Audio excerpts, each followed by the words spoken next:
Saudara-saudari yang terkasih, kita jumpa lagi dalam Pelita Hati di Honian Channel hari ini, Kamis 28 Mei 2026, Pekan Biasa yang ke-8.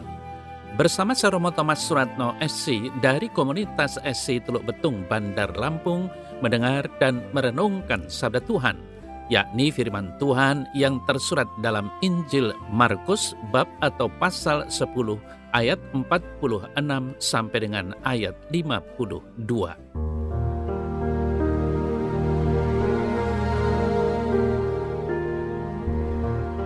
Pada suatu hari, tibalah Yesus dan murid-muridnya di Yeriko. Dan ketika Yesus keluar dari Yeriko bersama-sama dengan murid-muridnya dan orang banyak yang berbondong-bondong, ada seorang pengemis yang buta bernama Bartimeus, anak Timeus, duduk di pinggir jalan. Ketika didengarnya bahwa itu adalah Yesus orang Nazaret, mulailah ia berseru, "Yesus anak Daud, kasihanilah aku." Banyak orang menegurnya supaya ia diam, namun semakin keras ia berseru, "Anak Daud, kasihanilah aku."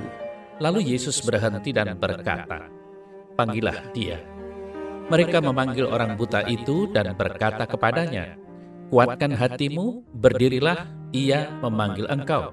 Lalu ia menanggalkan jubahnya. Ia segera berdiri dan pergi mendapatkan Yesus. Tanya Yesus kepadanya, "Apa yang kau kehendaki supaya aku perbuat bagimu?" Jawab orang buta itu, "Rabuni, supaya aku dapat melihat." Lalu kata Yesus kepadanya, "Pergilah, imanmu telah menyelamatkan engkau." Pada saat itu juga melihatlah ia. Lalu ia mengikuti Yesus dalam perjalanannya.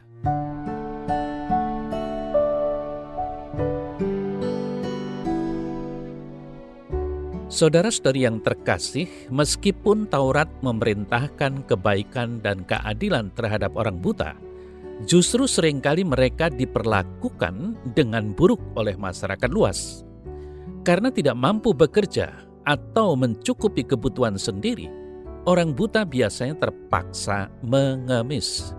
Mereka juga menanggung stigma dianggap menderita hukuman Tuhan, baik karena dosa mereka sendiri maupun dosa orang tua mereka. Sementara kisah tentang Bartimeus hari ini dengan jelas menggambarkan posisi sosial dan ekonomi yang menyedihkan dari orang buta pada waktu itu. Kisah ini bahkan lebih kuat lagi menyajikannya sebagai model ideal untuk ditiru.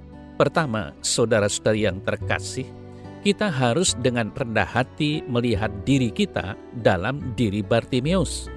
Secara spiritual, kita semua buta dan membutuhkan belas kasihan Tuhan. Seperti Bartimeus, kita harus mengidentifikasi diri sebagai orang-orang yang miskin, dikucilkan, dan tidak mampu melihat semua yang ingin Tuhan nyatakan kepada kita. Kesombongan memberi kita rasa percaya diri yang salah dan membutakan kita terhadap kebenaran kemiskinan spiritual kita.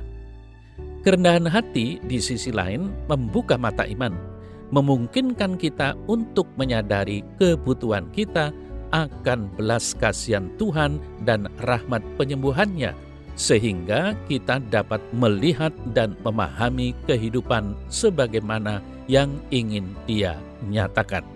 Saudara-saudari yang terkasih, Bartimeus bukan hanya teladan kerendahan hati yang kita butuhkan. Ia juga teladan iman dan doa.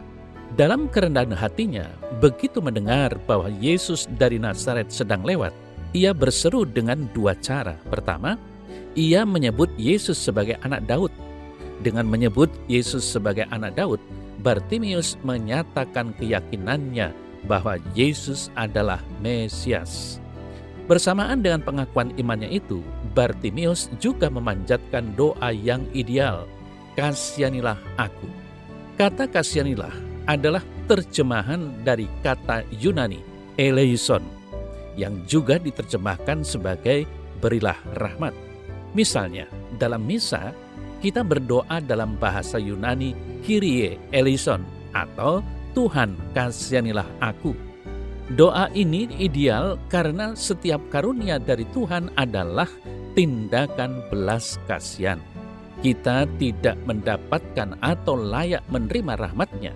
Itu adalah karunia yang diberikan secara cuma-cuma, dan doa kita harus mencerminkan kebenaran yang mendalam ini. Saudara-saudari yang terkasih, saat Bartimeus berdoa, banyak orang menyuruhnya untuk diam. Meskipun ditegur, Bartimeus justru semakin memperdalam doanya, berseru lebih keras lagi. Kegigihan ini menjadi teladan lain bagi cita-cita doa. Banyak orang yang menegurnya dan mencoba membungkamnya melambangkan berbagai rintangan yang kita hadapi dalam mengejar belas kasih Allah. Meskipun rintangan terbesar yang kita hadapi adalah dosa-dosa kita sendiri yang menghalangi kita untuk mendekati Tuhan dalam doa, kita juga menghadapi tantangan dalam bentuk godaan. Saudara-saudari yang terkasih, godaan-godaan ini seperti banyak orang yang berusaha membungkam Bartimeus mencoba menjauhkan kita dari doa. Mereka mendesak kita untuk menyerah, meragukan pemeliharaan Tuhan bagi kita, atau tetap berpuas diri dalam kehidupan rohani kita. Tanggapan Bartimeus untuk berdoa lebih keras dan lebih sungguh-sungguh mengajarkan kita pentingnya ketekunan dalam doa, bahkan di dalam keputusasaan atau penentangan. Saudara-saudari yang terkasih, renungkanlah hari ini tentang orang buta yang malang ini, Bartimeus, yang duduk di pinggir jalan. Bersamanya nyatakan iman kita kepada Yesus sebagai Mesias dan serukan permohonan belas kasihan.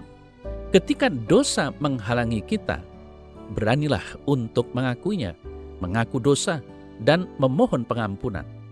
Ketika doa mencoba membungkam kita, lawanlah godaan itu dan serulah dengan lebih lantang. Pada akhirnya, Yesus memanggil Bartimeus kepadanya dan menyembuhkannya. Yesus ingin melakukan hal yang sama untuk kita. Ia akan melakukannya jika kita dengan rendah hati mengidentifikasi diri dengan Bartimeus, melihat diri kita dalam kondisinya dan meniru imannya yang teguh dan doanya yang gigih.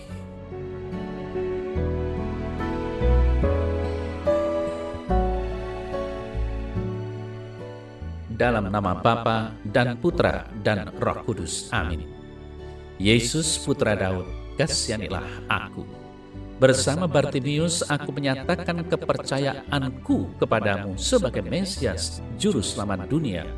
Bersama Dia aku juga memohon belas kasihan-Mu dalam hidupku dan di dunia sekitarku. Tuhan, aku ingin melihat Engkau. Bukalah mata hatiku dan berikanlah kepadaku pahala belas kasihan-Mu. Amin. Semoga Allah yang Maha Kuasa memberkati saudara dalam nama Bapa dan Putra dan Roh Kudus. Amin.